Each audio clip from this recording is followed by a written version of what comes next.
I am not trying to sound like some old school boomer, romanticizing the past and stuff, because I'm not trying to do that in this video.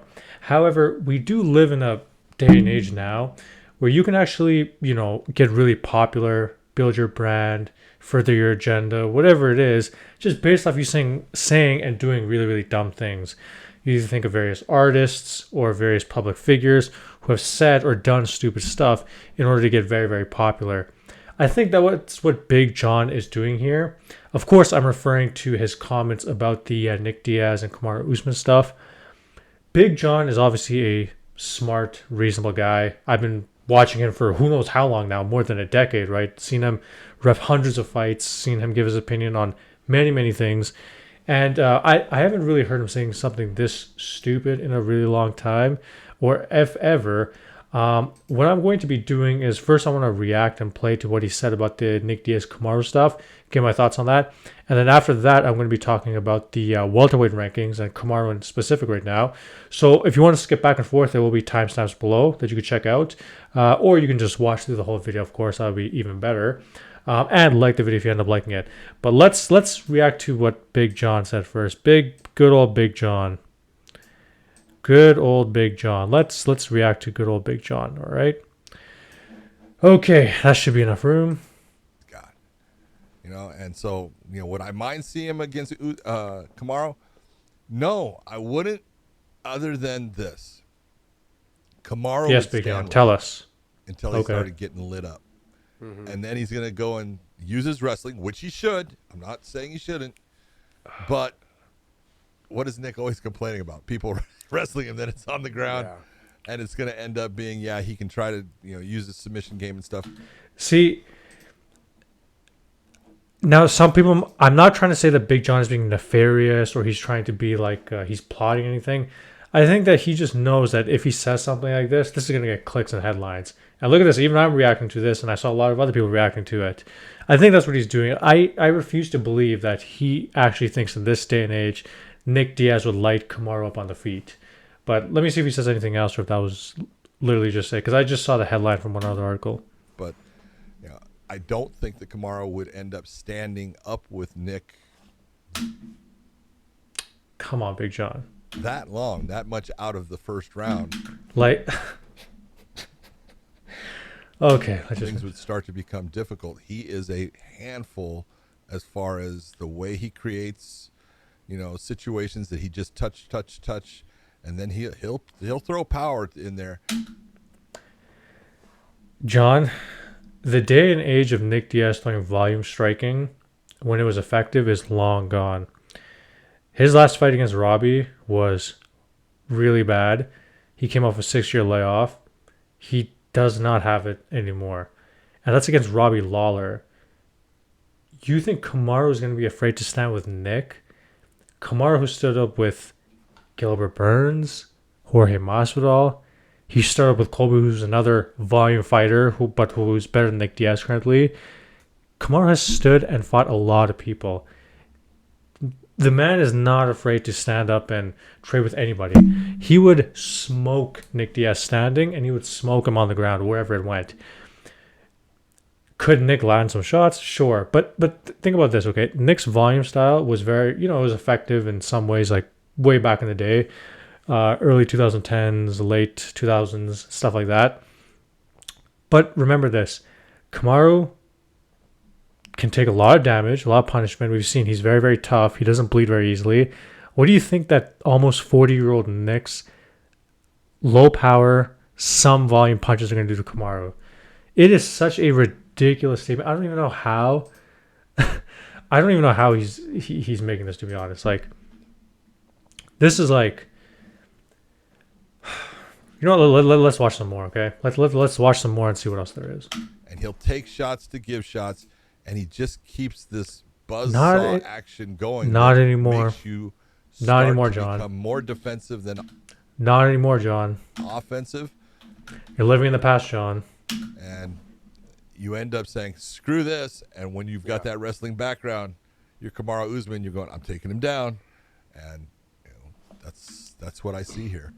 Why would he take him down if Nick is not going to land anything to hurt Kamaru? Nick is not going to even be able to build a significant volume because Kamaru's going to be jabbing his face off, making Nick bleed, and then also taking him down whenever he wants. Not because he, Nick's overwhelming him, but he could take him down just because he can take him down at will. He'll beat him up on the feet, take him down whenever he wants, smash him there, let him back up, beat him there.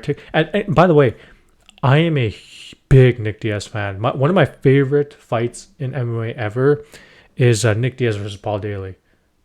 I don't even know how many times I've rewatched that fight because I love it so much. But this is like delusion. Yep.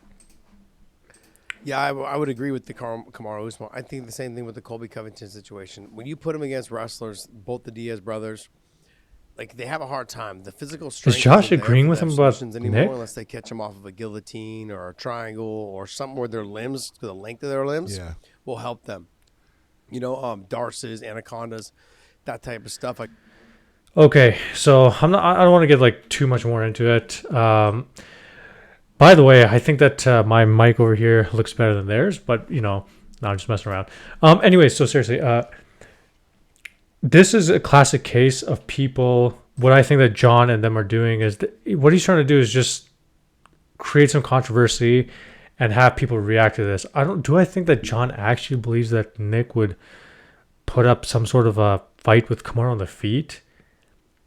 Dude, there's power punchers right now who struggle with Kamaru on the feet because of the takedown threat. What is Nick gonna really do? And I know people are gonna say, "Oh, Kamaru's gonna be scared to take him down, so he's gonna be forced to stand." Dude, what is almost 40-year-old Nick gonna do to Kamaru on the ground? He's gonna throw up some triangles. He's gonna try to. Nick and Nate do have good ground game, but you have to remember they are not very explosive, and they're not very strong. Right? That's the two things we can't say about them. They're not that strong, and they're not very explosive. They're a little bit slower in that regard. What do you think is going to happen when Kamaru, right now in his peak, takes him down? He's going to maul Nick, ragdoll him around, toss him over on his back, punch him, turn him back over, side control, mount, punch, punch, punch. Nick is not going to be throwing up triangles. You know what I mean? Nick is not going to be throwing up sweeps to get back up. He's just going to be getting smashed on the feet, on the ground. And I know what Big John's saying. He's just talking about, Nick would like him on the feet, but that's not going to happen either. Kamaru stood up with people who right now are more dangerous on the feet. I would say Colby is more dangerous on the feet right now than Nick, to be quite honest. Yes, at a high level, Colby is more dangerous on the feet. Gilbert, of course, he's more dangerous. And Jorge, yes, he is more dangerous. So that was a pretty ridiculous take. Now, I just wanted to say something about the rankings, actually. I don't know if you guys can see them here. Let me make this a little bit bigger. Give me a second. Let me just... Should be good right about here, I think. Then we'll zoom in a bit. Whoops, it's too big. So look, we have Kamaru as champion. Obviously, Colby, Leon, Khamzat, Gilbert Burns, etc., etc. I've always said that Kamaru's going to be retiring either this year or next year. I think he only has a couple fights left. Maybe 2-3 fights left max. That's my opinion. I think Kamaru's going to try to retire on top. I think he's going to go for that. Due to his hand injury, I've actually been thinking of a different scenario now. I actually think it wouldn't go past or be beyond the UFC to actually make an interim title fight with Leon and Khamzat next. They wanted to do Khamzat versus Colby.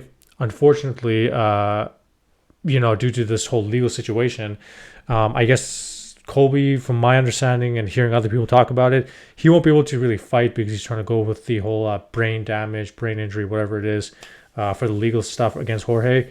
So he wouldn't really be able to fight. So that Khamzat fight's off the table. Do I think that they'll put Khamzat against Bilal Muhammad right now? I don't know. I don't really think so. And depending on how long Kamaru is out, I'm sure that because the UFC needs to fill the calendar, they need to fill in title fights. Don't put it past them. I mean, they just did it with a flyweight fight. Don't put it past them. Even though it would be ridiculous because of how active Kamaru is, don't put it past them that we're actually going to get an announcement for Leon versus Khamzat pretty soon here within the next month. I would predict we're probably going to get an announcement. If Kamaru's not ready, they're going to make Leon versus Khamzat for the interim welterweight title, and then the winner will fight Kamaru. They were already booked to fight, so it's something that might make sense. I'm not totally opposed to it. I'm opposed to them making dumb interim titles when they don't need one, but I know the business that they operate. I know they need to fill up cards. I know they need to do title fights. So I'm pretty confident they're going to do it. I would love to see Leon versus Khamzat. I don't know about you guys. I'd love to see it. I think that Leon deserves a title shot right now. But if Kamaru's injured and they don't want to allow Leon to wait, depending on how long the injury is, they might make it happen. By the way, if the injury is only like a couple months away, just wait and let Kamaru and Leon fight and book Khamzat against someone else. But if they're like Kamaru's going to be out till next year, I'm like 99% sure they'll do a interim welterweight title shot. Just give my thoughts on that. So like the video if you liked it, and subscribe for more content similar to this. I do reactionary style content based on the latest news, upcoming fights, upcoming cards, etc., etc. So I will catch you guys later. Peace.